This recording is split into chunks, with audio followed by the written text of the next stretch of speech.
एक बार भगवान नारद जी ने भगवान विष्णु से पूछा, महाराज सत्संग क्या है, इसकी महिमा क्या है, आप हमें बताओ। भगवान विष्णु ने कहा, ये हम नहीं बताएंगे, वो जो बैल है ना, बैल को जाकर पूछो। बैल को, बैल नीचे एक बैल था। नारद जी आए तो हाथ जोड़कर कहते हैं, वैसे तो हमें भरोसा नहीं कि तुम सत्संग की महिमा बताओ, फिर भी भगवान विष्णु ने कहा है कि आपसे सत्संग की महिमा पूछूं तो आप बताओ सत्संग की महिमा क्या है। बैल इतना सुनते ही मर गया। नारद जी वापस आए, बोले जिसके लिए तुमने कहा था सत्संग की महिमा पूछना, वो तो टपक गए। भगवान विष्णु बोले कोई बात नहीं, वो जो चींटी जा रही ना नीचे, चींटी चींटी, उसको जाकर पूछो।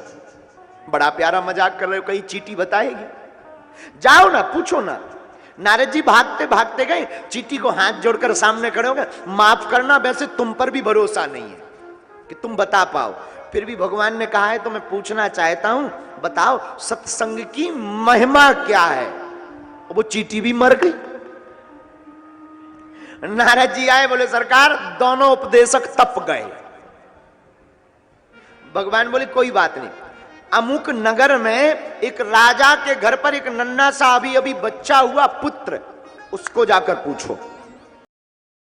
नारद जी बोले अब तो हो गया काम तमाम। बैल तो ठीक था, बेचारे ने मारा नहीं, चींटी मार नहीं सकती, लेकिन ये राजा का पुत्र है महाराज। दो जगह पूछने गए, दोनों तप गए।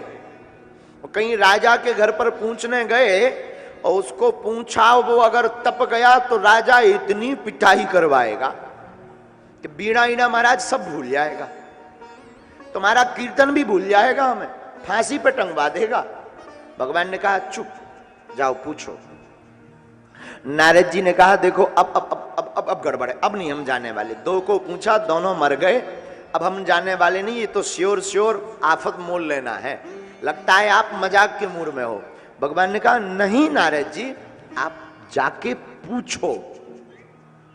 नारद जी उस राजपुत्र राजभवन में आए जहां पर राजा का नन्हा सा बालक, नन्हा सा शिशु था। वहां आकर के नारद जी बैठ गए। बैठ करके नारद जी हाथ जोड़ करके कहते, राजन क्षमा करना, हमें भगवान विष्णु ने भेजा है, आपके पुत्र को कोई मंत्र देना है।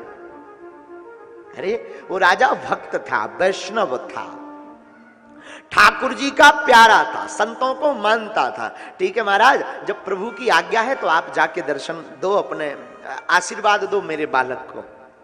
नारद जी गए, डरते डरते गए, कहीं हम कुछ बोले ये सच है, जैसा पहले हाल हुआ है बड़ी दुर्दशा हो जाएगी, लेकिन करें क्या, भगवान की आज्ञा है।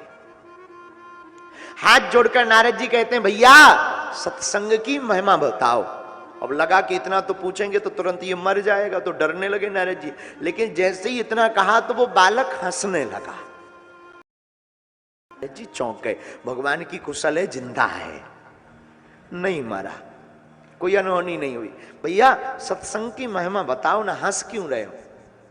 वो नन्हे से बालक में चेतना विद्यमान हो गई नारद जी की वाणी सुनकर, क्योंकि भगवान की आज्ञा थी, तो वो बालक की वाणी स्फुरित हो गई, खुल गई। अब वो बालक कहता है भगवान देवऋषि माफ करना, इससे बड़ी क्या महिमा हो सकती है। नारद जी बोले हम समझे नहीं। बोले महाराज आपने जब मुझसे पहली बार पूछा सत्संग की महिमा क्या है, तब मैं बैल था, अब बैल था और आपने पूछा तो मैं मर गया, दूसरा जन्म कर्म के अनुसार मुझे चींटी का मिला, फिर तुमने पूछा सत्संग की महिमा क्या है, फिर उस बात कान में जैसे ही पड़ी तो मेरा वो भी जन्म मोक्ष हो गया। सत्संग की ये महिमा है कि एक जन्म में बैल था, दूसरे जन्म में चींटी था, कई सालों तक भोगना था, लेकिन सत्संग नाम की इतनी महिमा है कि आपके कहते ही मैं आज राजा का पुत्र बनकर पैदा हुआ।